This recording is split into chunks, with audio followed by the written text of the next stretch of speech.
I was reading a book recently that talked about the ancient Jewish rabbis and how it was their job to study the scriptures.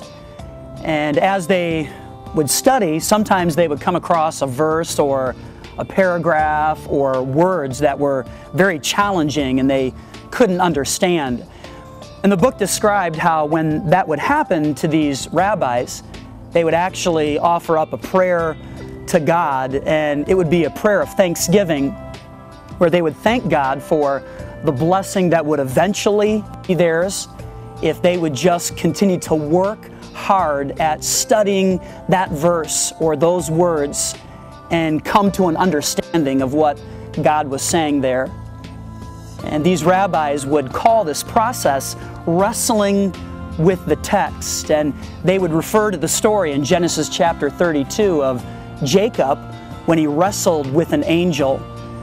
And that story describes to us Jacob and how his life at that point was just on fire and he was trying to figure out what God wanted for him. And in that chapter he began to wrestle with an angel to the point of exhaustion, and eventually the angel touches his hip and knocks it out of socket, and Jacob walked away from that experience limping.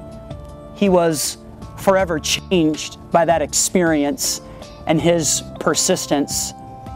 And these ancient rabbis knew that if you would continue to wrestle with the text, if you would work hard at trying to figure out the meaning and what God wanted us to understand, that you might just walk away from that experience limping, forever changed because of what God would reveal to you.